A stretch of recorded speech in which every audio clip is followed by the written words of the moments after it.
It's Friday. It's 9 o'clock. It's not crackerjack. It's question time. Oh, we've got a lot of topics to cover to cover tonight. Leicester, we win. We send Forest bottom. Jurgen Klopp gets away with using inappropriate language, shall we say? Big Six favouritism. This is Leicester LTIDtv. This is question time. Good evening. It's time! Strap yourself in, because we're set up, switched on, and ready to go. You are watching and listening to Chris and Leicester Till I Die TV on YouTube and your favourite podcasts.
Till I Die TV, your first choice for everything Leicester City. Tune in and join in now.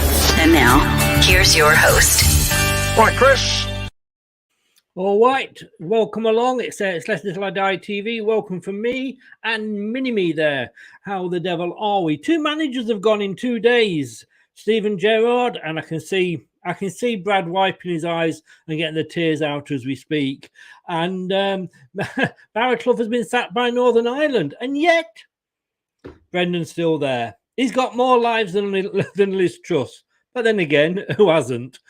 This is where you can find us. We're all over social Watch us on YouTube. Listen on your favourite podcast platform. Or ask your smart speaker to play the podcast Leicester Till I Die. Broadcasting live worldwide. You can find us on Facebook, Twitter, Instagram, Pinterest, Twitch, TikTok, and of course, don't forget we've got a brand new radio show. Just did one earlier, something for the weekend. You find us at mixcloud.com/LTID radio, or go to our website, all the W's. LeicesterTillIDie.com again /radio, and the link is in there. If you're new to the channel, welcome along. It's great to have you. Do what the little man says there and subscribe. You know what? This is your show. This is the question time show. We follow your agenda. You ask the questions in the chat. We ask them. We ask the first question to get it going, and then it's all over to you. And as long as it's legal, as long as it's not rude or detrimental to everybody, we will discuss it. So let's get my guests in. We've got two in at the moment, one possibly joining us later. And in the red corner, it's Brad. Good evening, Brad. How the devil are you, sir? Good evening, mate. I'm good. I'm feeling a bit more positive about football. Not quite ready for that yet. Not yet. But no. Been a bit more positive. Good win last night helps that. Made me go to sleep a bit earlier than usual. Sleeping soundly for once. So yes. Good. And we're only 1 point now from climbing out of the bottom three. Yeah, and we've got a very good opportunity to kind of put this torrid start behind us now. The next 4 games, haven't we? We've got a write-off. We know we have a bonus game, if you will, if you want to call it in a positive streak, Man City. But 3 games now that all of a sudden you don't want to get carried away because our away form is absolutely horrid. But we got carried away with Nottingham Forest, and look what happened there. Well, yeah. Anyway, we've got another guest to get in. Let me get him in. Some people call him the thinking man's Dave Lee Travis. Some people call him Dave. We just know he's Harry. Good evening, Dave. Hello, boys. How you doing? I'm all right. How are you? Good to see you. How are you feeling? A bit happier now? I've got 3 points on the board. Yeah, of course. Yeah, 3 points. Happier? I don't know. I wasn't impressed, I must say. I mean, I must be one of the few that isn't. But the second half, I was sitting there and I thought, oh, here we go again. You know, if Leeds had been any good, it could have been a problem. But Leeds were worse than bloody Forest were. But then again, Palace were awful against us, and we didn't take advantage of them. Good point. I remember last year, and I think I said this to you before, Brad. Brighton last year, you know, they had a really, really, really good start. And then I think it was March time, fell off the perch, and they were actually at that point bottom of the form table. But what they started to do was beat the teams around them. Mm. And that's what we need to do. We've done it with Forest. We've done it now with Leeds. We should have done it against Palace. We probably should have done it against Brentford. So, yes, Leeds. I mean, Andrew says, hey, good evening, Andrew. Leeds. Oh, hello. Where's he gone? Sorry, you cut out just a little bit there for a second, mate. What did you say? Oh, me. Sorry. Yeah. As Andrew says, their Leeds were very poor, but we've not been beating those teams this season. Yeah, we've also been poor. I don't know if Andrew's realised, but we've been bottom of the league. It's not been easy, and you've got to beat what's around you.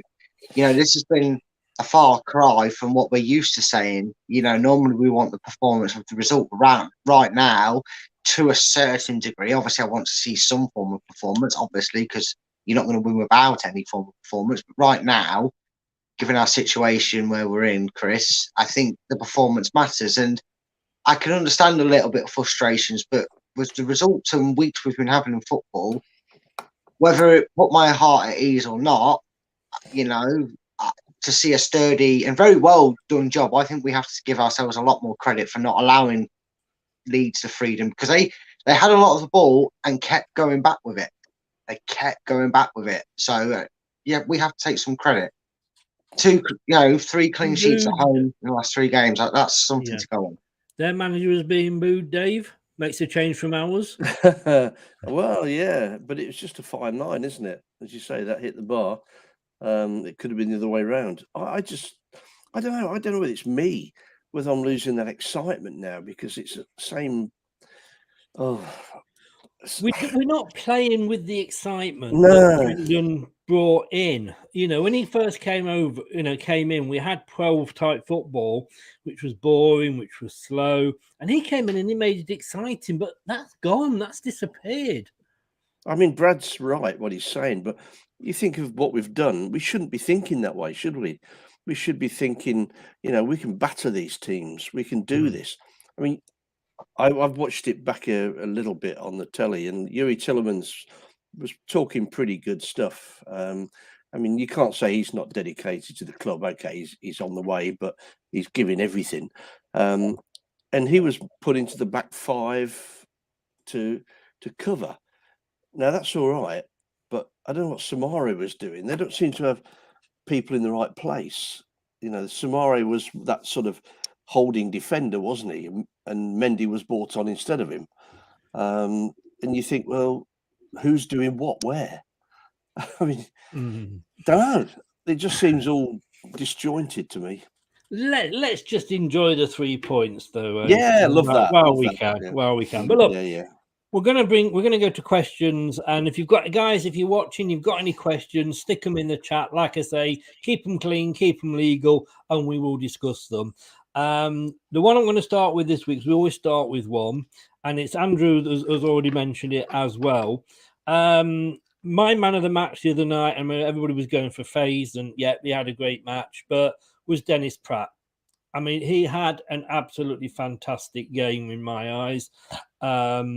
I think he was knackered when he got taken off because he was so involved, but he got a smile off Brendan Rodgers. Then again, we know what that means. You know, Hamza remembers getting a smile after a Liverpool game. To me, he has to start. I'm going to come to you first, Dave. To me, he has to start next game. Does he for you? And if he does, where do you put him in? Who do you drop? Well, he has to start, yeah. But right side, which means Maddison can go into the centre, which is what I've been banging on about for a while. And then who do you drop from there? Well, I think Samari. And I really think, I don't know how it's going to work. You need Mendy to cover unless Tielemans is going to do that. But you've got 12 players on the pitch now, though. Yeah, I know, that's my problem. We could win. Hey, I like you. I like where you're going. We could win with that. As much as I think Samare is great going forward, I think he's a liability in the role he's doing. He makes too many mistakes that create problems. You know, like the bad touch, the bad first touch, and then it's things that you don't actually see sometimes that lead to an attack and a goal. And that's the problem we've had for a while. It's just that first touch where either we don't tackle properly like Ndidi, or we just touch it too far and lose it. And I think Samare's probably got a problem with that. So you're going to drop Samare. Yeah. You're going to bring Mendy in. Yeah. But then you still need to drop somebody else. Well, yeah, that's the problem, isn't it? Tielemans, you got to pick. Maddison, you've got to play. I mean, everyone's saying how good Barnes was last night. Yeah, great going forward, but again, when we're under the cosh, he's nowhere to be seen. You know, I mean, I actually started with when I did the watch along last night, and Doug's just popped in. Good evening, Doug. He says, "How many will Liverpool put past the trees tomorrow?" Better make sure it's a bloody lot, mate. Otherwise, I'm going to have a go at you on the watch along. But I started off the evening, and I'm not going to let you go without saying who you're going to drop. I know you're doing a Liz Truss sort of rest there. You're avoiding the answer, but I'm not going to let you get away with it. Well, you know, I'd drop a Marty. Well, I mean, would you go 3 at the back then? I would. God, no. I would, yeah. No, God, no, it doesn't work. It's never worked, no matter what 3 we've played, even with our best 3, David. It's never worked, in my opinion. They get under each other's feet. I think you need to clear up, which is what Fast is very good at, and reading the game, or Evans, and then you need either them 2 on there, or you're going to have to go with a Marty. What you think of him or not, it's clear that he's the man that Rodgers is going to go on, but you can't have 3 of them in there. They cause chaos, and we end up with a centre. Well, actually, yeah, we haven't got 3 players who could play there as a back 3, have we? That's it's investing first, or reinvesting, should I say, before we thought about that again. For my opinion, anyway. I mean, if you think 3 at the back, I always think that's a better way to play. We've got to go 3 at the back, otherwise we've got 12 players on the pitch. Well, maybe I'd go for 12 players. Yeah, so they can have the referee. We'll have the extra one in that way.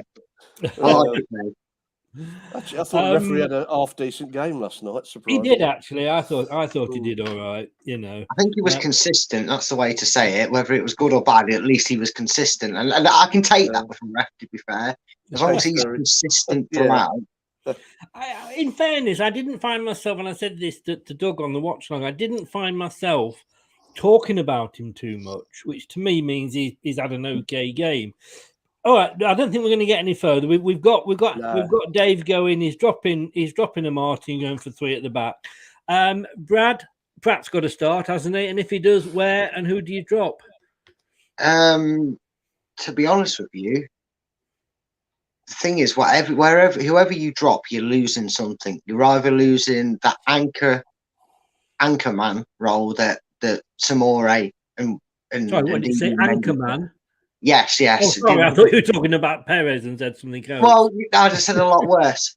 But no, as the anchorman that he is, you lose that drive. So it's only going to be Mendy, it's only going to be Ndidi, and it's only going to be Samora that play that role. The only other one you'd see from the way it seems with Rodgers restricting him going forward is you'd put Tielemans in there, and that just seems too much of a risk for me to ask him to be that role.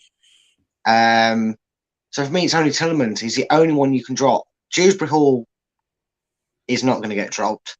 In fact, Brendan Rodgers in his press conference on Prime even said, I had to tell him to stop running at some points because that's all he wanted to do. Did you think he had a good game, though, Brad? I think he showed a lot. I think he's still learning, and you can see that with some of his mistakes that he made. But sometimes having that extra bit of gusto about you, which we missed at times. Him and Pratt sometimes were the only ones sliding in winning that ball. I mean, we're talking about Pratt. I honestly, and I said this backstage, Chris, about the ratings that went on last night. I gave it on my expectation more than anything. And if you're going to free up that role, take Yuri out of the equation and give Pratt the run in the team he deserves. Because this 4-1-4-1 formation is actually what they call an out of position formation. That's your flat line. It's the transitioning periods where we get the best out of someone like Pratt and Maddison. So if we can use that to our advantage, I think Pratt would be better. But you've got to not give him the role that you give him Tielemans and get him to sit back. You've got to play alongside Dewsbury Hall with him. He's got to be further advanced if you're playing him. So who you are saying then? Yes, we play him. Yeah, I'm dropping Tielemans. You're dropping Tielemans, yeah. I mean, you see, I see where you're coming from with that. Calm down, Terry. Calm down. I see where you're coming from with that, but he had a cracker last night, I thought. Yeah, this is what I love about football is that the three of us all watch the game. We all have different opinions, and that's what football is all about. That's what it's all about. I just don't think Tielemans, since he's been asked to play more defensive, has been Tielemans that we know and love. If he was playing this role in the FA Cup final, he would not have got that goal, in my opinion. But I get the reason why you're saying he should be dropped. Possibly, you see, for me, possibly Barnes. I mean, yes, all right, he got the goal yesterday, but it was against the Leeds side. I was surprised he was starting, but maybe for me, Barnes. I don't. It is a difficult one. Pratt has definitely got to start. I think we're all agreed on that point, aren't we? Yeah. You know what, Chris? Sorry. I reckon we got too many players in the same positions. I think we're weak. Obviously, in the back four, we've got too many similar players in midfield, and we don't know how to fill it. I mean, Dewsbury Hall, not a great game. Give him a break. Put Maddison in there instead. Tielemans, I thought, did really well protecting the back four, and then he still came forward. But Dewsbury Hall, I think he's starting to make those silly mistakes that actually cause problems, and it may be tiredness, it may be just inexperience, but maybe just give him a break for a few games, see what happens. Well, Terry says there, time to give KDH a rest. Andrew, KDH needs the rest. He looked knackered. He isn't the player that he was at the back end of last season, was he? No. For me, you don't want to blow him out too soon. Well, they have burnout, don't they? Louis says you can't drop a player because he's underperformed. It would be a different team every week, and Yuri's one of our best players, and you have to play your best players. It's the thing is, let's be honest with you, it's a nice position to be in, isn't it? Yeah. Having the fact that, God, who do we drop if we bring Pratt in? I just pray that Brendan does not say, yeah, Pratt played really, really well, but I'm dropping him back to the bench. No, he can't do that. He really can't. That's the biggest worry, because he's got to get the best out of this side. And in a way, I think that's where the likes of probably we're seeing with the substitutions that he's been making recently.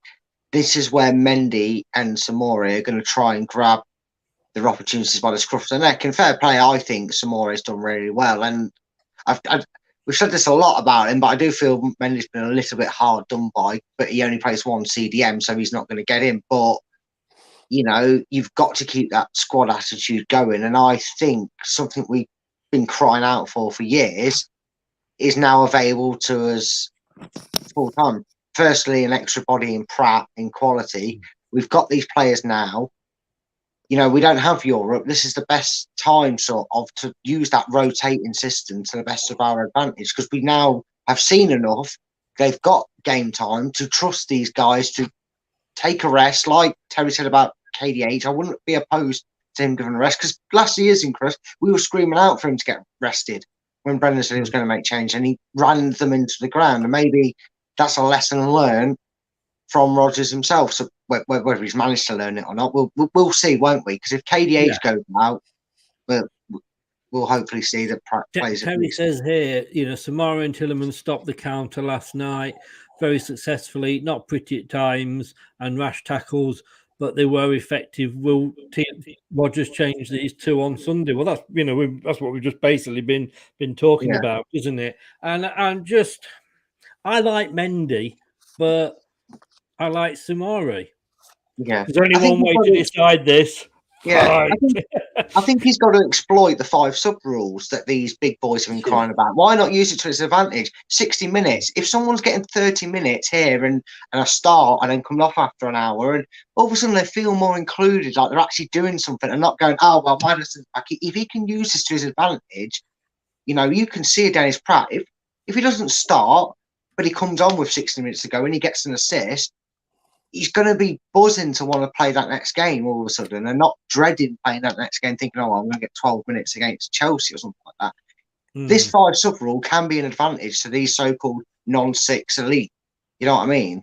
And that's what he's got at his disposal. Or you get Iniacho coming on after, 86 minutes again? I mean, nearly impacted. What has that guy got to do? I do feel sorry for him as well. But this is where we use it to our advantage. Make a change at half time only if it's necessary, obviously. But get a change after 60 minutes. I mean, Rodgers said in his interview on Prime that he felt sorry in a way for Pratt because he missed that chance purely because he'd run out of steam, and that's why he took him off. That's because he's not been playing, obviously. But 60 minutes or 30 minutes against Wolves, that could be deadly off the bench, and that's the way you get the best out of the squad. Use him.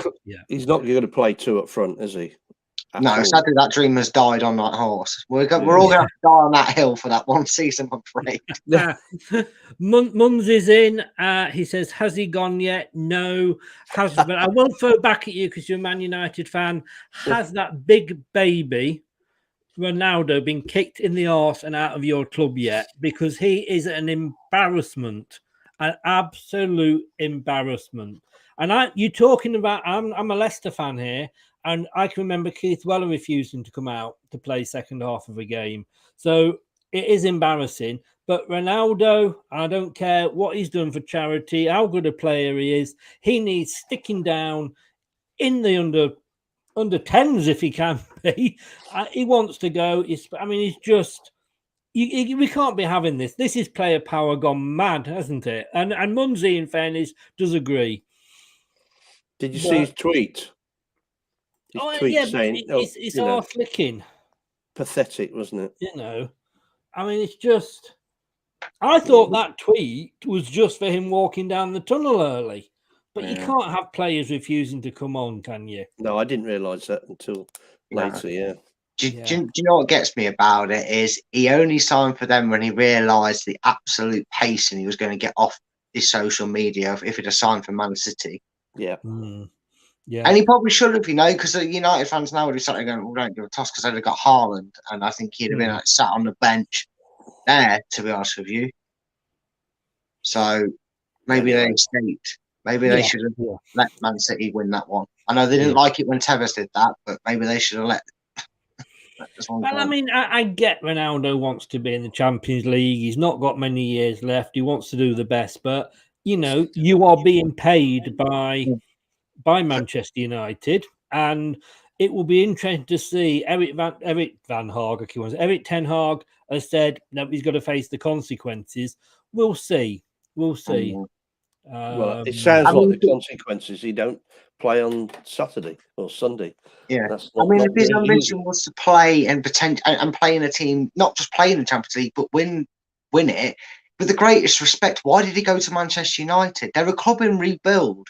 Yes, they're still a biggish club, but they've been in Europa League. They've been knocked out Europa League. They've knocked out the Champions League. They've been relegated to Europa League. Why the hell did he go there? With the greatest respect to Manchester United, the club, and I get his passion, why did he go there if his ambition was to play in a team? Not Ronaldo's never played in a team just to get out of the group stage. No, he's playing in a team that he hopes he can one-man army past the group stage and into the final, like he tried with Juventus and he tried at other clubs, and he's had major success. I'm not saying he hasn't, but this Man U team was in regression and he's only just started to get on the up with the talent they're bringing through. I'm not trying to have a go at United, but I'm saying for that player's ambition, this is his second year now. He surely knew where Man U were in their stages going up. Did you not want to leave in the summer, though? He wanted to leave probably about 6 weeks into joining them, Chris, didn't he? The reports have been starting since he walked back through the door. I mean, yeah. Nobody wants him. Well, that was it, wasn't it? Yeah. Well, Andrew says here, I think 500 grand a week has something to do with it. Yeah, I mean, are Man United still in the, or are Man United not still, but are Man United in the same position with Ronaldo that we are with Tielemans? You know, you want to drop him, but as Louise said, can you afford to drop your best players? Tielemans is giving everything for the club, no matter what he does at the end of his contract. I can't believe that anybody would think he's not putting the effort in. Whether he's playing well is a different matter, but you know, you watch him, and he's up and down that pitch. I mean, he's giving it all. So there's no comparison, yes, I don't think, mate. He is, but it's all right, you know, showing a bit of anger because the ball, you know, you've not, you know, you've hit the post and not scored or whatever. But you know, he's gonna lose the club £40 million. Yep.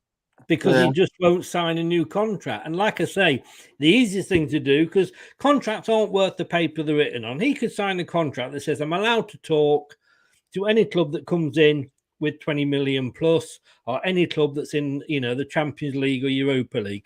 He could put that in to his contract, and then we would at least get some money. But to my mind, he's basically saying, fuck you, Leicester. Maybe I'll run around for 90 minutes and look good and think everybody thinks I'm really sort of bothered. But deep down, no, I don't care. I'm going to cost you 40 million quid. Maybe he'll surprise you, sign a new contract next year. Well, if he does, I will take it all back.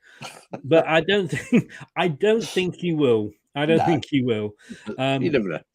He says here, Munzi, I think we should pay him up and let him go. Quite right.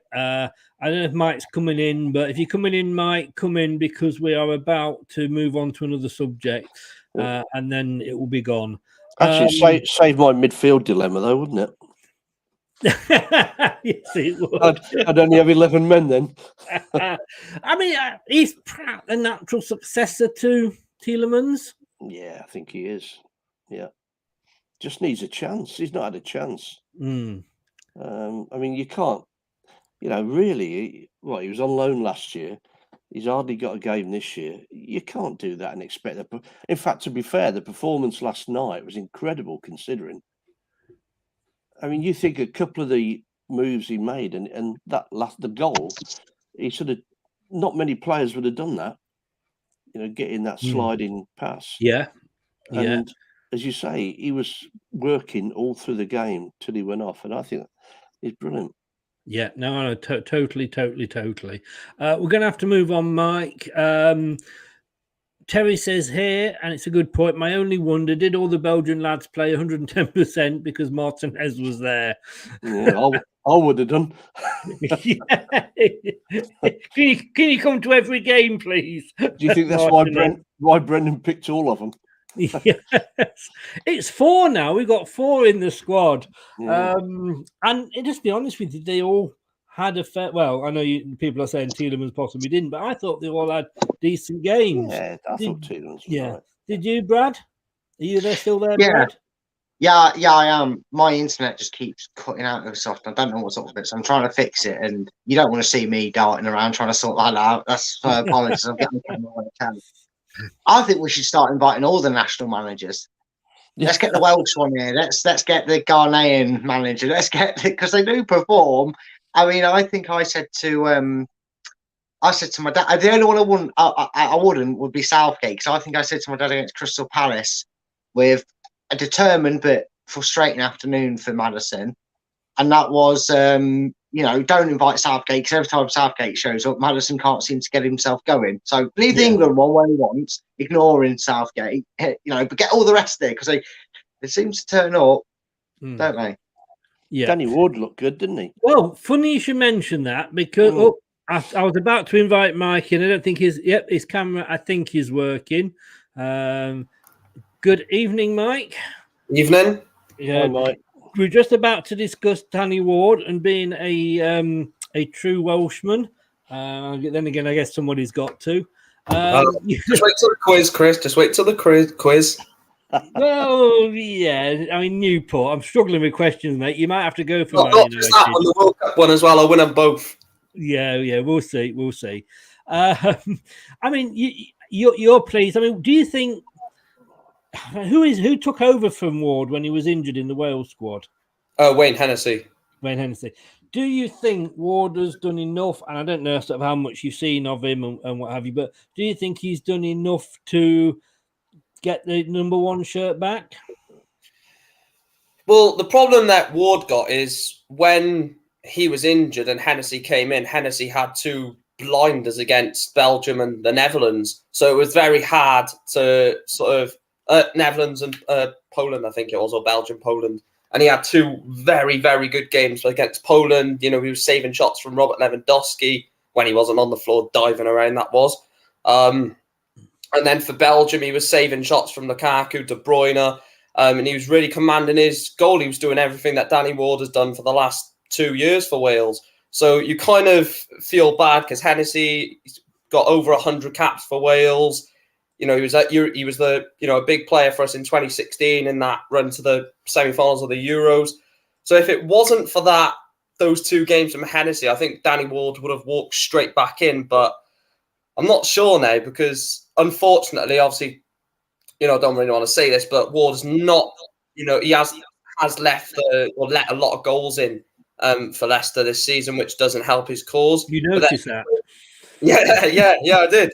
I don't know how. But Wayne Hennessy's not been playing for Forest at all, so it's a difficult one. I'd probably just go with Ward because he's the more fancier player. He likes using his feet a lot more. He's a lot more of a big game player. But then again, Wayne Hennessy is a Welsh legend. He's overtaken Neville Southall in terms of Wales caps as a goalkeeper. So it's a tough one. It really is, and hopefully Rob Page makes the right decision with that.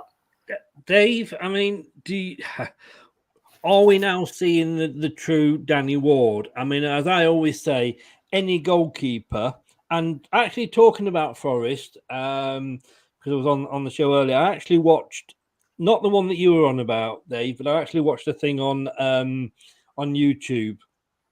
It was about 3 o'clock in the morning. It was either that or porn.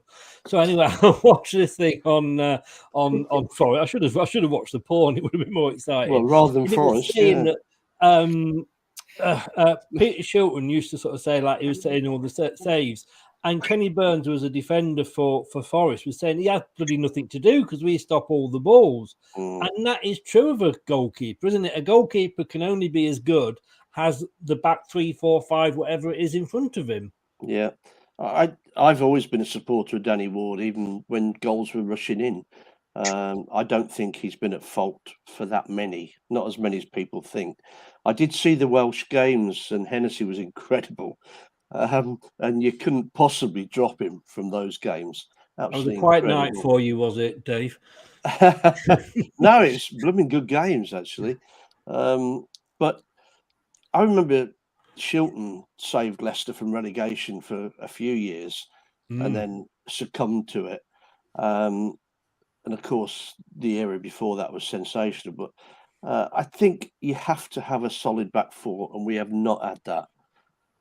And I know, Marty's playing a little bit better than he was.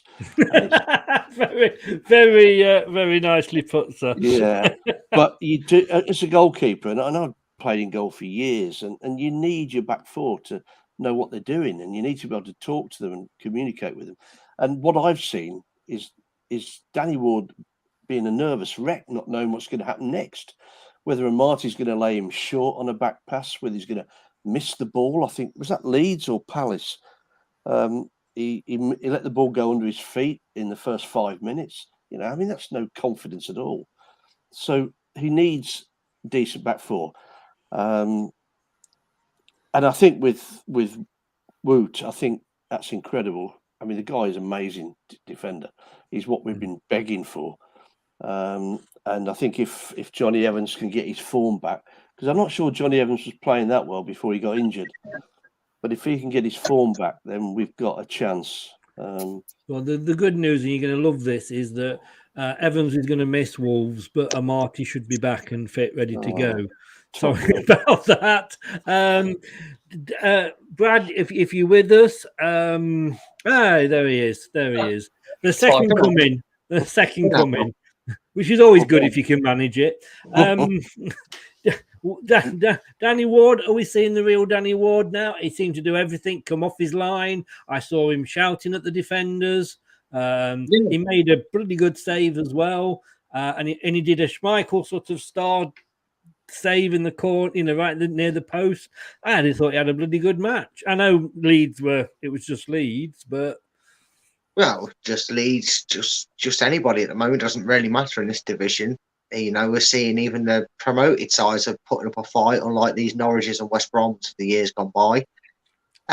So ask Stephen Gerrard how difficult it is to beat Fulham. Just saying. Wow. Did I happen to mention a former player come Premiership manager getting sacked again? What's that, the third one this season? Oh, well, anyway. You never mentioned that at all, no. Wow, well, I wouldn't do such a thing. I would never expose... Oh, no. And apparently it's Lampard, the one who's worse off. Well, look at he is. He's next, mate. He's next. I'm not the Grim Reaper of getting coaches sacked when I go on about them. Nothing. It all happens eventually, mate.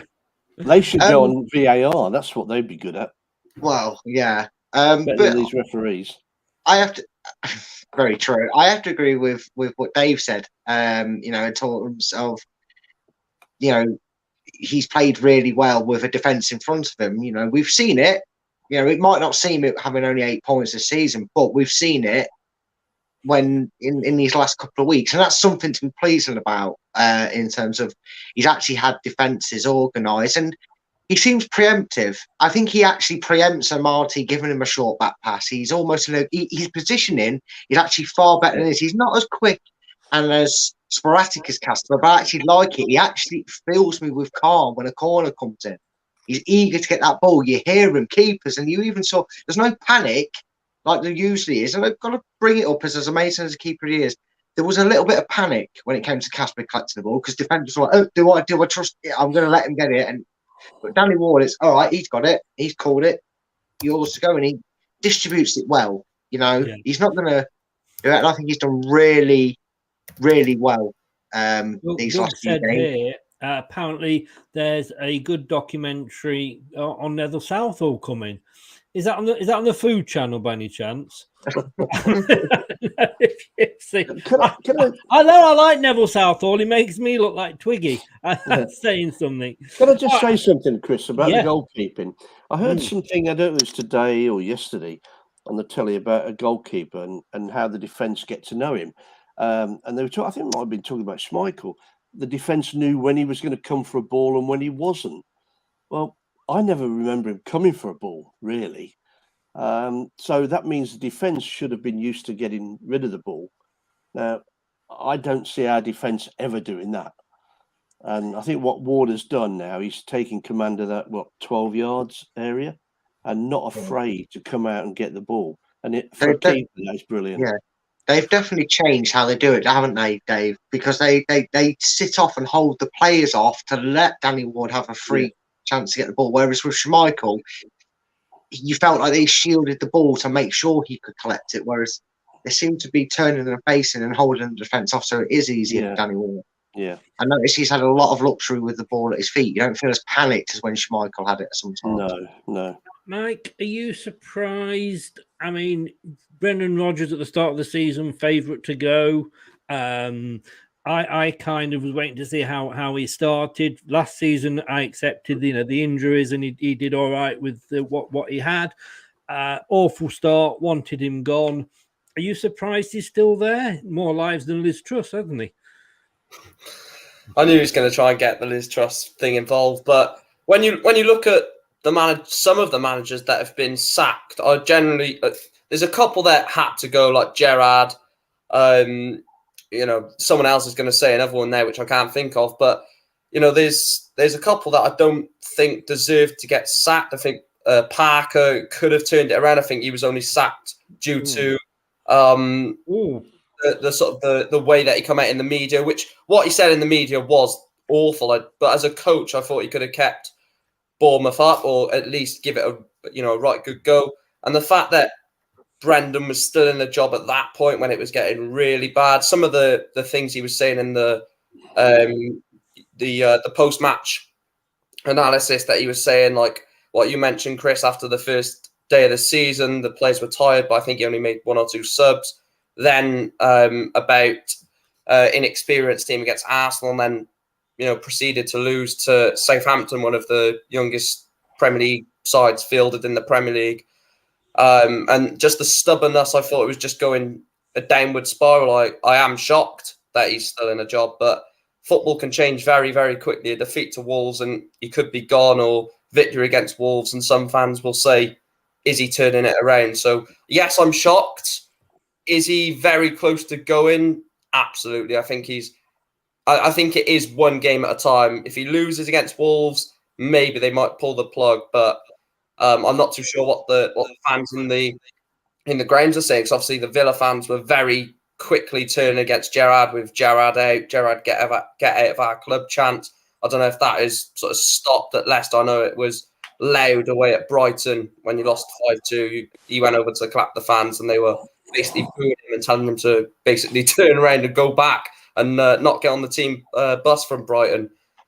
But yeah, I'm definitely shocked that he's still the manager. Dave, do you think Top is looking at this and thinking, okay, I've not been able to support him for whatever reason, and we know the FFP and the money, etc., despite what everybody says, especially the Forest fans in the chat earlier. We're not bust, we're not broke. But do you think he looks at it and says, yeah, I couldn't support him, so I'm giving him that time because of that. Whereas, how many millions did Gerrard spend? And will he, let's say he gets us to 10th at the end of this season, if he's still with us as manager, and I don't know whether we'll be able to afford to buy anybody in January.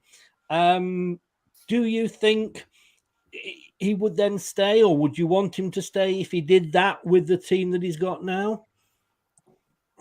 I think initially it was, let's see what happens when we've got fully fit players.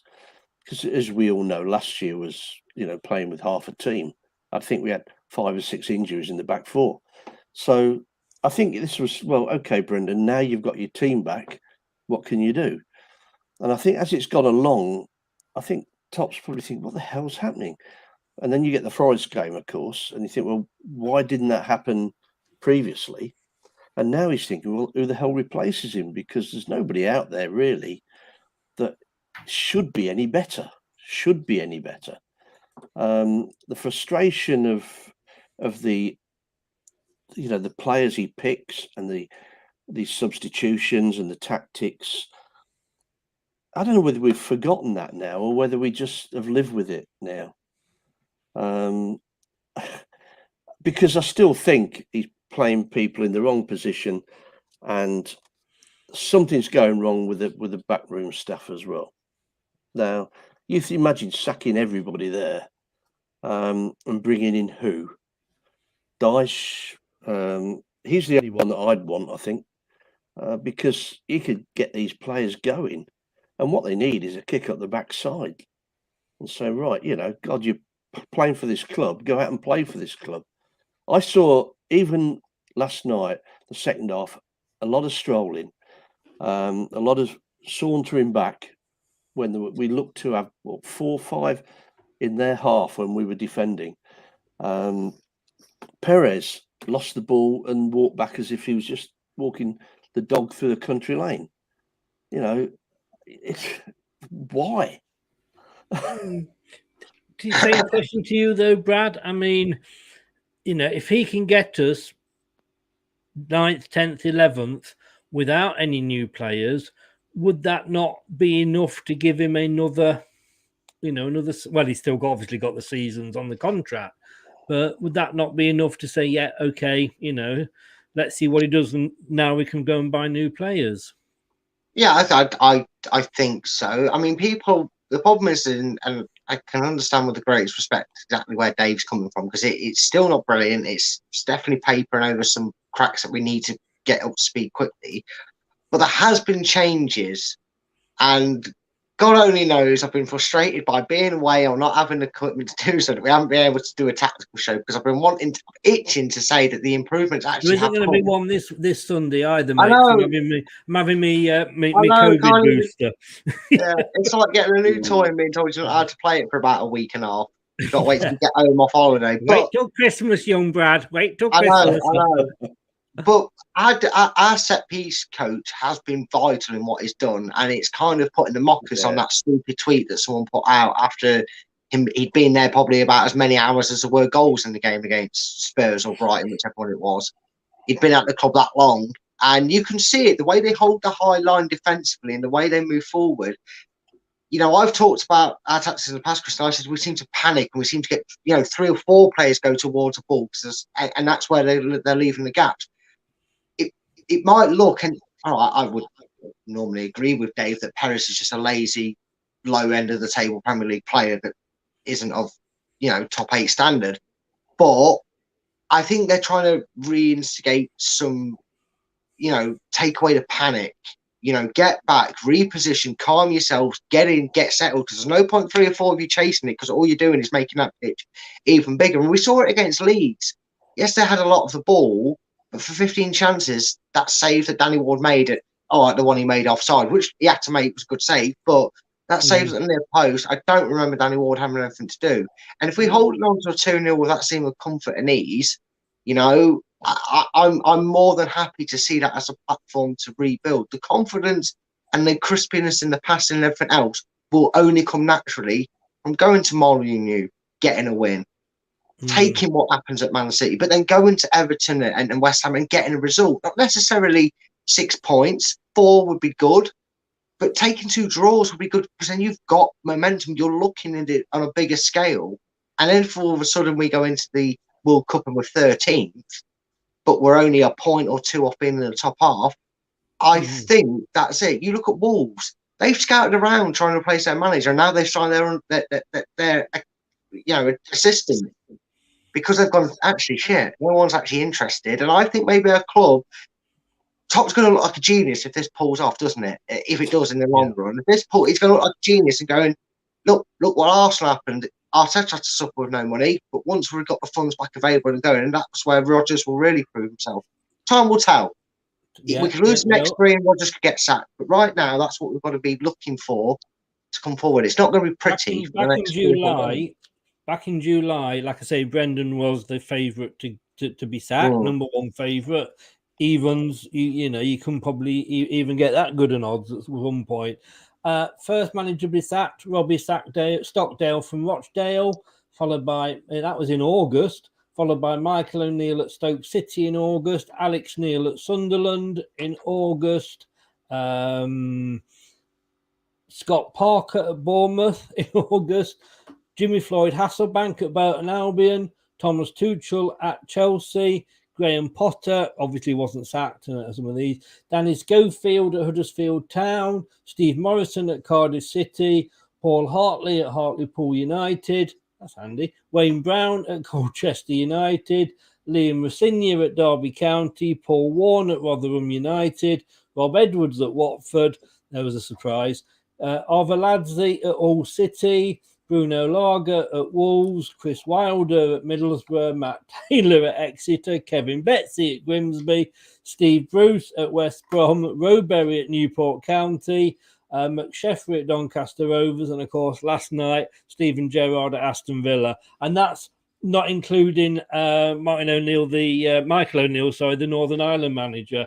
Yeah. I mean, how much money has been spent, Dave, in compensation for these managers? And I know somebody said here, Russ, I do apologise, said, don't think Leicester have got the money to sack Brendan Rodgers. It's not the case, because I think we have got the money, because we've still got plenty of money left over from Fofana, and you would balance that up against what it would cost us if we went down. I honestly think Top is giving him as much, chance of saving us, but it's ridiculous, isn't it? I think it's crazy that he was favourite to get sacked in July. I mean, we finished off well last year when we got the injured players back. I don't get what that was about. I mean, the transfer window, nobody knew about then, did they? They didn't know we weren't going to buy players. So I don't get that. I mean, I've been one saying he should go, and I still think he should. But on his, he should go. He should leave. But everybody has to make their own decision. I think Top's just not panicking. I think he's saying, well, let's see how it goes. We're still in with it. We see the players every day. I trust Brendan. He's brought me the FA Cup. He's done this. He's done that. There's loyalty there. Whether it's misguided or not, who knows? But you've got to admire it. Because we moan about managers being sacked willy-nilly, but Rodgers has gone through it, and perhaps that's something that shows what sort of club Leicester is. I don't know. But has he done enough, Brad, to if he keeps us up this season with everything that's gone on financially in the background, not having the staff and visa problems and everything, if he keeps us up and gets us sort of, say, mid-table, would that be enough for him to carry on next season? Yeah, I think it is. People forget that Leicester kind of went through their Magnus Watford stage. I'm going to call it a Watford stage from now on, because we went through a Watford stage when they first took over, didn't they? We had several managers in a short space of time. And all right, so far it's not really worked out, but you could argue, the likes of Liverpool and that, they've played. They've got to come up with Liverpool. Is Forest. We all thought after losing 4-0 to us, a lot of people are expecting him to get there, and he's been backed. It's not always a bad idea to show a little bit of faith. We talk about the dying art in football of loyalty. Well, maybe Rodgers, we talked about it on a previous show as well. Maybe the owners have been having a little ear out everywhere, and they've looked at it and gone, well, would we get much better? It's easy when it's a crisis to say we'll get better because you're bottom of the league. But in terms of what he has been able to do, if he gets mid-table, I think he deserves a full summer backing. And you go, okay, this is what you asked for now. Because then you're easier to go, well, you just proved you weren't the right man for the job, and thank you for keeping us up. But you move them on quicker next season. If that's the case. Just kind of up there, 23 managers have been sacked so far, and we are August, September, October, just 3 months. Yeah, 3 months. Do you know what surprises me on that list? There's 23 of them, and only one of them's a Watford manager. Hey, there's time yet. There's time. I was going to say Bilic is on the line next. Don't get bored of him. Next, man, and you can go on to different, obviously, betting sites, get different odds, etc., etc. Next manager favourite to go at 2-1, Jesse Marsh. And I think Doug said earlier, if they lose, I don't know who they've got at the weekend, but if they lose, could you think, could he be out? I think it'd be a shame. The guy's so passionate. He saved them last year. I think it'd be a shame. I think the players didn't perform. They didn't look like they knew what they were doing. So, yeah, you've got to blame his coaching staff for that. But that's one game. Yeah. And Arsenal, they were brilliant, weren't they? They were, and they should have probably got something. Yeah, they were unlucky. So, we are very fickle. I mean, we're fickle ourselves. Yes. We were going on about, we all agreed he should go, Rodgers, 4, 5, 6 games ago. But then I just sat through the debacle at Brighton and Southampton and Brentford and wherever You look else. up football fan in the dictionary, it just says fickle. Well, yeah, exactly. It's not wrong. Second favourite, Brad, is Brendan at 3-1. But third favourite, I'm just saying this for you here, I'm sure you'll love this, Frank Lampard at 8-1. I said it last night that there could be an avalanche of manager sackings and spooky period and winter coming up. It's all the cliches. It's a journalist's wet dream for headlines to write this sort of stuff that happens. I mean, sorry, Dave. I mean, okay, Ralph Huttenhall, he's in there. I get it, but I mean, they put Steve Cooper in at 12-1. He's just signed a new bloody contract. They're not going to sack him that quickly. Well, you'd hope not, wouldn't you? You wouldn't think so, no. Thomas Frank is in there. Leeds have got Fulham. Klopp. I mean, Eric Ten Hag, 33-1 to be sacked. I mean, come on. He's in the middle of a rebuilding job. And I think he'll be given time, to be honest with you. Yeah. Rich says here, what is the situation, financial situation at Leicester? He was asking over 2 questions.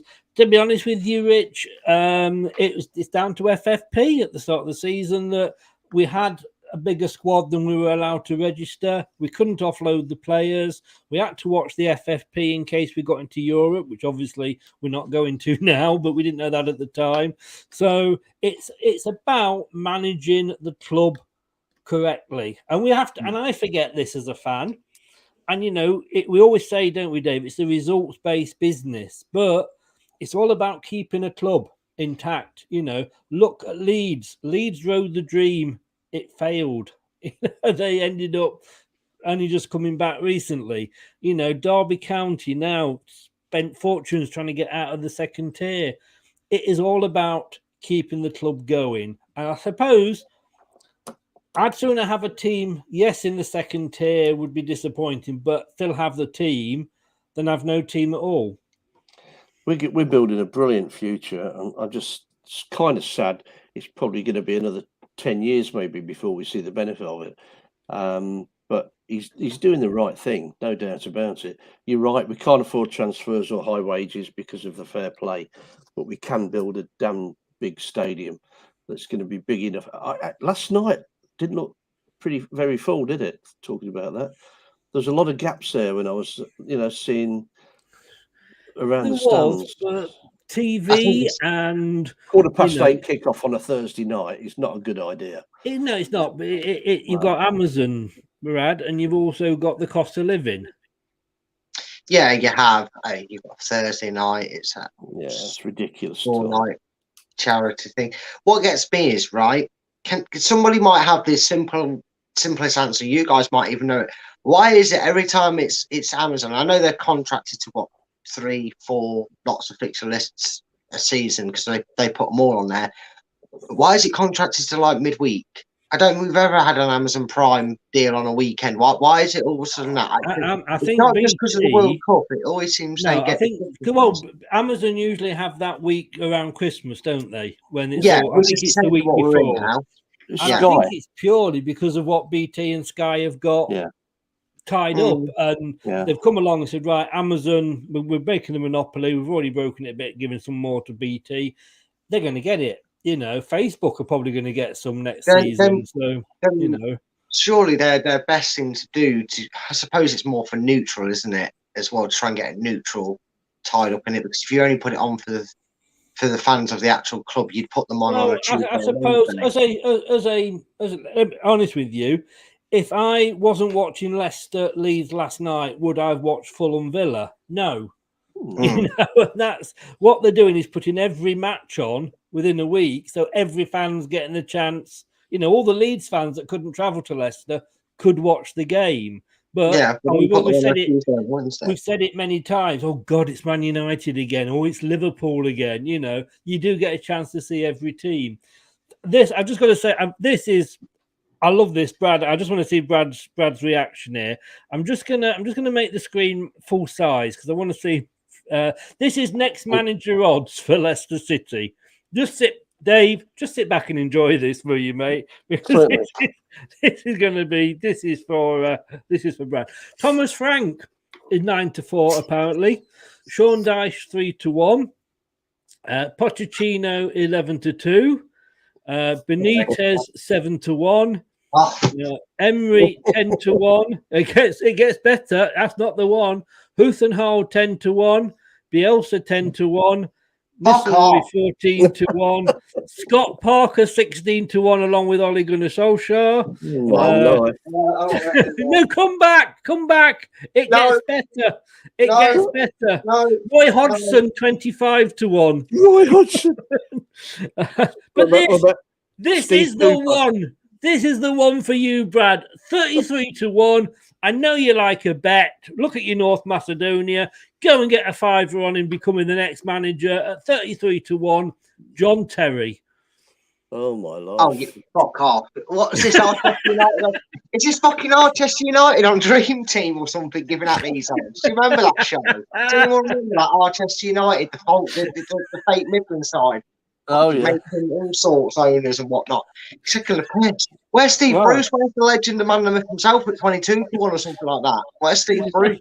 Roy Hodgson is shorter odds than Thomas Tuchel is 33-1, the same as John Terry. I thought you'd enjoy that. Armorin is 33. As it is, we don't need a gallivanting around John Terry. Claude Puel is 40-1. You just stop this being a family show, Chris. Yeah, you really have. It's all on you, mate. If you get monetised, I take no blame on it for this. I just thought, can you imagine John Terry's face? You know what? John Terry's announced. I would have full on left the show entirely and sat in the background and sulked if you'd have told me Perez or something like this. Player manager. But, talking of players, Vardy, Jamie Vardy. Now, we have to take our blue-tinted spectacles off here because everybody's saying how good Schmeichel was. I think it was Terry said earlier, how many clean sheets did he keep last season? Wasn't that many. And we do have these, I understand it, but we do have these blue-tinted spectacles on about the players that were in that Premier League winning side. Mark Albrighton, he's kind of, in and out. He's injured. He's not injured. He's there. But Jamie Vardy, his time's coming to an end, isn't it, Dave? I mean, 10 games in, 11 games, is it? He's not scored a goal. Surely he's got to be. Daka's got to start as often as possible. And I get the fact that it was a midweek game on a Thursday, then the game on a Sunday, so he's got to be mixed up. But Daka's got to be first choice now. And Vardy, unless it's a 2-game a week, Vardy's just got to be that super sub, hasn't he? Or change position. I think we talked about this the other week, didn't we? Maybe he shouldn't be playing as a sole striker anymore. Maybe he should be playing behind the strikers. But then that goes to 2 up front again. Yeah. Maybe. Yeah, which we know that Brendan's never going to happen. To do. But, I mean, I love him to bits. There's something wrong. I love him to bits, but he's got, let's face it, he has had so many distractions outside of football. And, we know what that is. You need to control your wife, Rebecca. But surely it's going to have to be a case of Daka's. I know he's only got a couple of goals, but every time I see Vardy on, I just don't see him getting involved in the game. There was one moment that I thought, he's just not got anything. He would have had a shot in the old days. I think it was a right-footed potential volley, and he tried to lay it inside. Is that right? And I think that said it all, because he would have had a go, and he'd have probably scored, but he just hadn't got the confidence to have a go, and he's trying to lay off to everybody. Yeah, I mean, he had a great back flick, was it, for the goal, and he made a couple of big runs, but that's about it. And I suppose the other good thing is he looked really pissed off when he came off. So he knows. And maybe he just needs that one goal to spark him off again. Maybe he's not fully fit. I don't know. But I don't think Daka's the answer. Sorry? I don't think Daka's the answer, though, either. I don't think he's got it. His positioning wasn't great when he came on. He didn't look dangerous to me. Don't know. Brad, we've got to have 2 up front. We know that. Everybody knows it. Kelechi and another, but it isn't going to happen. But it is coming towards the end of Vardy's being a regular starter. Yeah, but this should be no surprise to Leicester fans. I think a lot of us had admitted it. We thought it was going to be seen last season. It wasn't the case. It was needed that Vardy played more last season because Daka didn't hit the ground running. He took a bit of time to integrate, which is natural when players moving from countries, especially at a young age. I liked Daka. I thought he held the ball up and he actually played in a clever pass. Slightly underweighted, granted, but it was a clever pass into Pratt. He could have tried to run at them himself and take it on.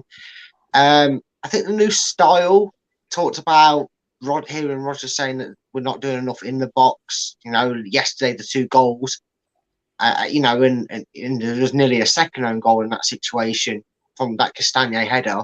It seems to be the impression is to try and get it in and around that 6 to 12 yard box. I think he's more versatile. I think he's been told to cause a nuisance by running across the line more than up and down the line, which is what he's used to. He reminds me a little bit of Edison Cavani because he also gets injured a bit and he's out for a few weeks. But he Man United fans will tell you when he played for them that when he came on, he'd grab a goal and he changed the game for you, and that's what you've got now in Vardy. And this is the perfect season to do it.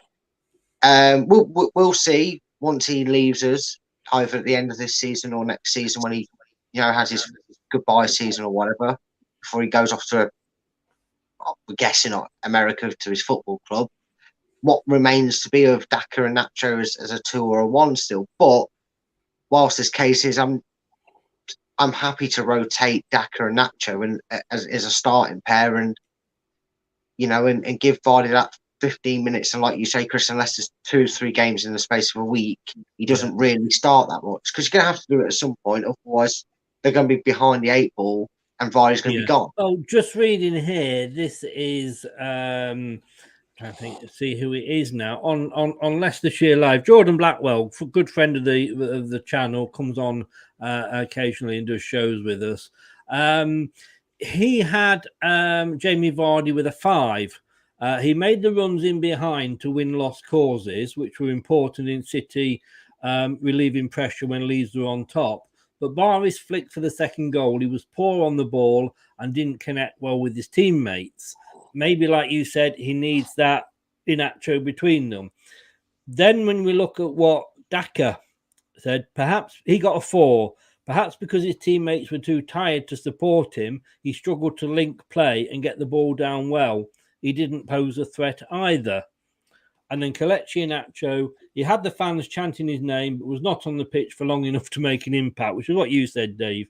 Fans want to see more of him, but won't care if the team is winning. You've got, I don't know. Again, I suppose it's the case of who would you drop, but Kelechi, for me, does provide that link between midfield and either Vardy or Daka.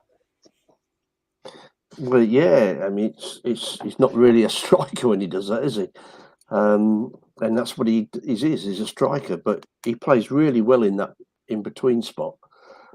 Is it the number 10 that they call it? I'm still in 4-4-2 mode, me, but... Fucking 4-4-2. Yeah. So I think it goes back to the thing, we've got too many similar players, I think. Because that's where I think Maddison should play. Just laying the ball. Ladies and gentlemen, England will be playing 4-4-2. There we go. It is a difficult one, isn't it? But and I get fed up with keep beating my head against the wall with this, Brad.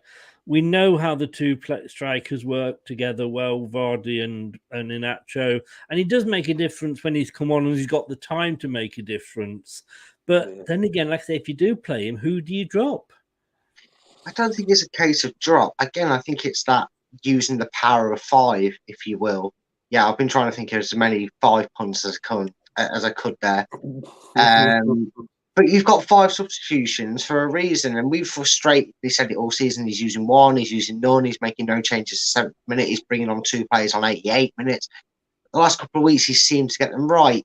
you don't necessarily have to. The problem is you've got one striker position and 3 strikers. Okay, then you start with Daka, which I'm actually more confident he's going to pick Daka over Vardy for the Wolves game, purely because I think that transition is starting to happen where he's entrusting Daka to do it for 65, 70 minutes and then throw Vardy on.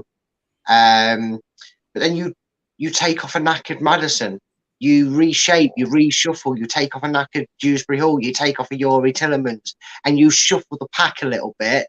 You don't have to just do like for like. You can go, okay, Madders, you drop back into that hole of Yuri, and we'll put Guinea on, and we'll put him in that slot so he can hold it up. In a weird way, he reminds me of how Shakespeare actually used Slimani, which I thought was when Slimani was his most deadly, funny enough, is when he dropped him out of the box and stopped making him a target man and actually hold him as that false 9, an Okazaki-style role. And we've seen it. He can do that well and still generate his goals. He loves a goal from the edge of the box. I'd like the compliment of having strikers that could do either or both.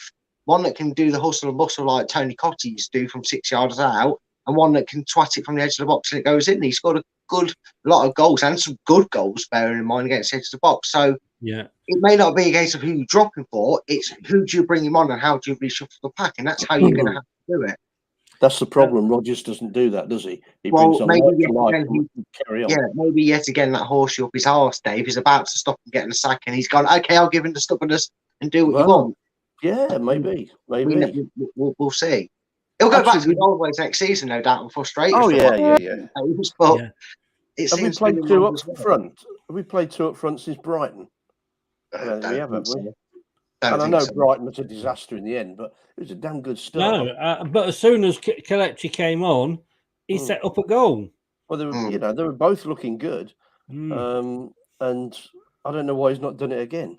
I've got to say to you, Brad, talking about the number 5, you do know the French can never put the number 5 in any of the names of their ships, because they always sank.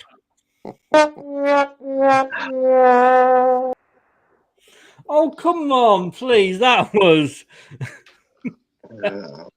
that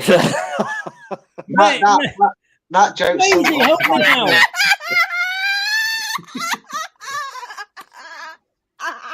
out.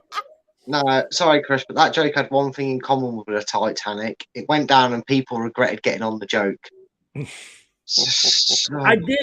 I did see a documentary the other night, though, on how the Titanic was built. It was riveting. Anyway. Tony Blackburn's my hero. What can I say? He's doing too much radio, isn't he, now? Yeah, it's radio. He can hide the shame behind the jokes on the radio show. Here he can't hide his reactions. Why? When you can see me in my full beauty on these shows with the jokes. Oh my God, we're finished. We should finish on this point because Terry and Brad are in agreement. Brad Rodgers can't change information to save his life. Scott's in. Good evening, sir. Jack's in as well. Wolves, a must-win game. I think Rodgers, whatever happens against Wolves, even if we lose it, I think he's here until the World Cup at least. And I think we are lucky, for me, in the fact that as bad as we are, other teams around us are just as bad. Villa, Wolves, etc. A draw's not going to be any good to us, Dave, is it? Last question here. We've got to win, haven't we? Yeah, no doubt about it. Yeah. But then we said that at Bournemouth. We had to win that one. How the hell did we lose that one? Well, we know how we lost. We got one up and we sat back. Yeah. I think it's something to do with us only scoring 1 and them scoring 2. Well, that helps. But I just get sick of us sitting back. And I got so nervous last night, I think it was, or Palace it might have been, I don't know, where we're playing those silly back pass balls and we don't know where to go next. And then Marty gets it. He's looking around and there's nobody there. I mean, hoof the damn thing, because although it'll come back, that's better than what we've been doing. And that's, you look at all the goals we've given away, there's not too many that have been scored on merit that we haven't caused. What I will say on that, Dave, is you could feel it in the crowd, couldn't you? At 0-0 and only at 1-0, you could feel the moans, the nerves, and that's right where we are in terms of position and how it's been going.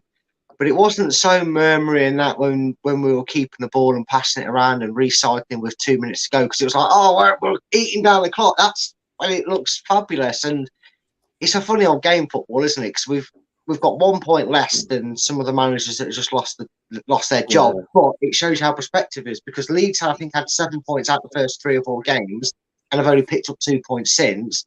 We've suddenly picked up a bulk of our points out of the 8 points in the last 4 games, and suddenly we're in a better position, even though we're lower down than them. It just shows you how perspective can change. So, but again, we've got to take advantage. I mean, we have to Nottingham Forest are Nottingham Forest are away to Liverpool.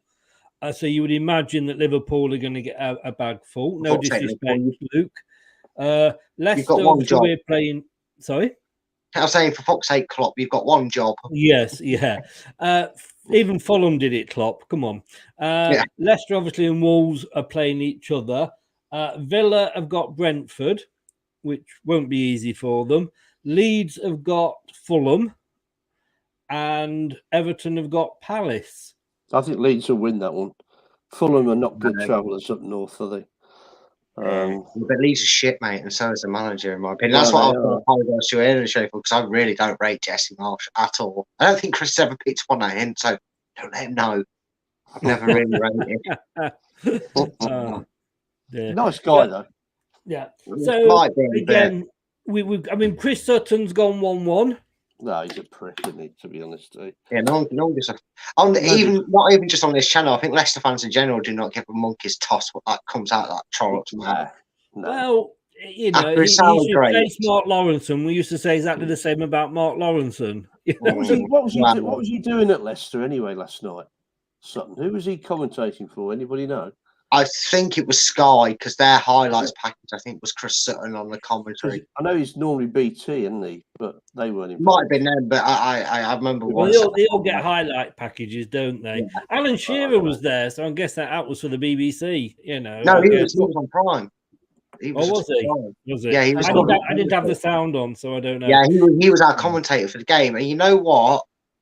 I thought he would fall under the category.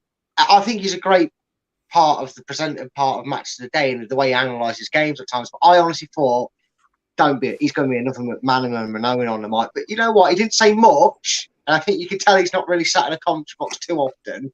But he wasn't that bad as a commentator. I've heard a lot worse commentators, especially from Prime. I'm going to be honest with you. I actually used to say that Robbie Savage was okay on BT Sport. When we were in Europe, he was actually bigging Leicester up, but, you know, he can't keep it up, can he? Guys, thank you very much. Scott, you've come in with a question there. I tell you what, let's just leave with this question from Scott. This is the last one now. I'm going to go to Brad, your turn to just sit back now and take it. This is one just for Dave. He's not called me Harry tonight. No, do you think Evans will be given more of a back seat now and Marty getting more game time? Just for you. Hang on. Let me just get this right. Here we go. There we go. Please no. Please no. Where's Vestergaard when you need him? He was on the bench. Yeah, that's a point. Okay. Yeah. Fair play. Fair question. I'll leave that one with you, Brad. Your last question. Vestergaard to come on? No. A Marty over Vestergaard? Any day of the week. Every day of the week, and sometimes twice on a Sunday. I'm sorry, but I'd rather. If he plays like he did last night, I will start to mellow, because he I actually a couple of dodgy ones. Yeah, I actually said, didn't I, Chris, last night at the end of the watch on, we kind of did a mini post match with me, you, and Doug, and I actually said, when he's got a leader and somebody that he can he almost takes a breath and goes, oh, thank God they're there. I know they're there. And he gets that with Evans. And we're seeing that in his early stages of his Leicester career, that's what Faze offers him. And I think if he's got a Vestergaard or a Soyuncu next to him, I think that's when he's a real mess. When he's playing at 3 at the back, they're all a mess. So if he's got a foul or an Evans next to him, he's a very capable centre-back. Whether he's more than capable, I don't know. I just don't see how Evans doesn't get back into that team with the experience and quality offers us, because he would allow that freedom for Fast to have. Yeah, I mean that's and we've got to think though. We don't know with Johnny Evans how long he's going to be out for, because again he's of an age where an injury doubles takes 4 times as long, as it used to.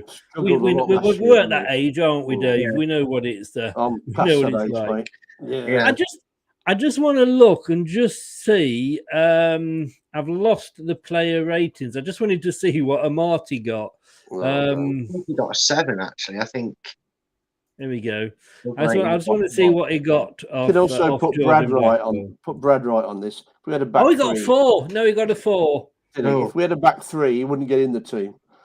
Well, no.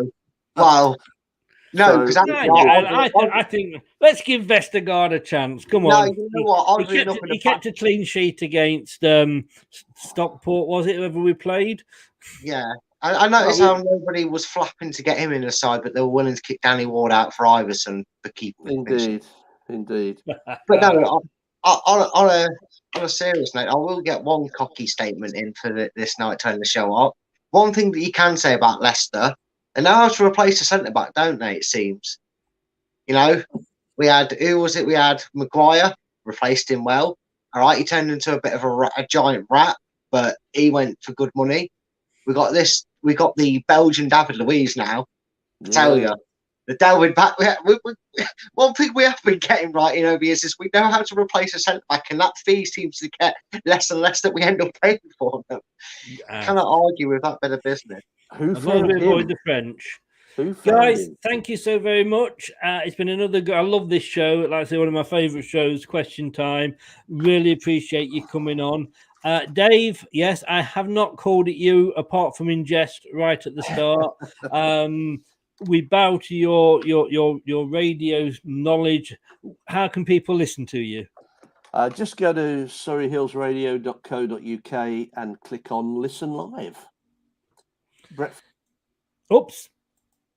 Yeah, there we go. Sorry, press the button. surreyhillsradio.co.uk. Yeah. He does the breakfast show. I'm never up for the breakfast show. 8 till 10, yeah. Yeah, 8 till 10 unless he's naughty and he's kicked off at 9. We won't mention that again. No politics. Not Twitter, much, anyway. Facebook, radio. There's a theme developing here. There's a mistake. Yeah. Take care, seriously. Boys. Thanks very much, mate. I will see you next week. Yeah, see you soon. Cheers, guys. Cheers. Brad, thanks so much today there, Brad. Top 10 battles. Where can people find you? They'll find me on YouTube by searching Top 10 battles. Most of the time, in fairness. Well, yeah, that's very true. Yeah, you'll find me on YouTube searching Top 10 battles. Obviously, put the 10 as a number in, and you'll find it. On Twitter is the best place, not only just to get hold of me, but make sure if you want to find it easier, my Twitter has the link to the channel in my bio, and the Twitter handle, it's all one word, there's no hyphen in it, is at Full-Time Focus. So if you follow me on there, I'll follow you back, obviously, and then you'll get all the updates on it, and you can contact me if you need to be. But most of the time, you find me here because Chris can't go here. Yeah, like a fart in a spacesuit. You're just hanging around all the time. Yeah, I know. Making people feel queasy from time to time. We'll see you. In fact, we can't do a preview Sunday morning because we're not playing till Sunday lunchtime. So I will see you possibly Sunday night, depending I can't remember what time the kickoff is as to what time we're doing. I think it's 2 o'clock, so I'll probably see you around about 4:15 if I mate. Quite possibly. Mate, all the best. Have a good one. Thanks very much for coming on. No worries, mate. Pleasure as always. Cheers. Thanks very much. This is Leicester Till I Die. This has been Question Time. Great show. Love it. And thanks to everybody that's been in the chat. Scott, you were late. I hope you brought a note. Don't say your dog ate it, whatever you do. We do so much here. You can find us on Facebook. You can find us on Twitter. You can find us on Instagram. Go to the website, LeicesterTillIDie.com, and just click on the social tab, and it will take you to all our socials. What you can also find there is if you go to www.LeicesterTillIDie.com /radio or just LeicesterTillIDie.com and click on the radio button, you can find us doing this. No, you can't. Nearly pressed the wrong one then. You can find us doing this. Start with Chris. Add a dash of sport. Squeeze in some music. Then shake, don't stir. And you've got the ultimate blend. LTID Radio.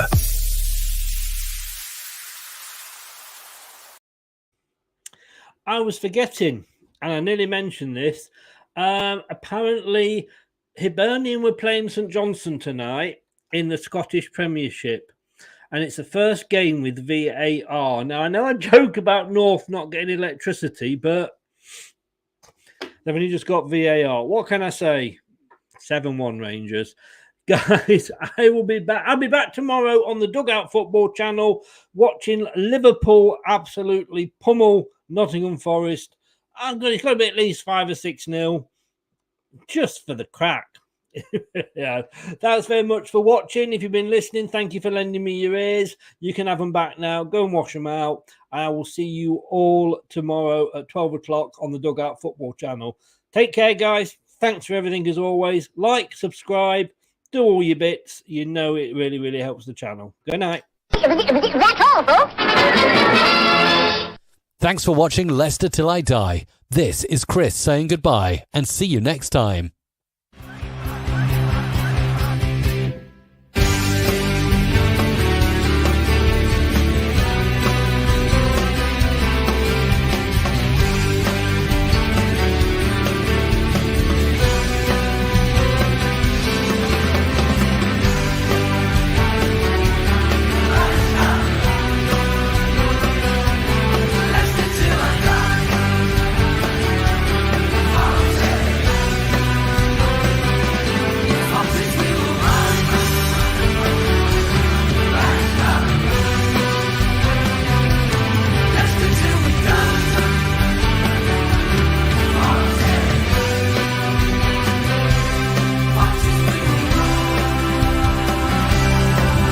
Thanks for watching. These videos are tremendous. You better like them too, or I'll be back. Leicester Till I Die TV. They think it's all over. It is now.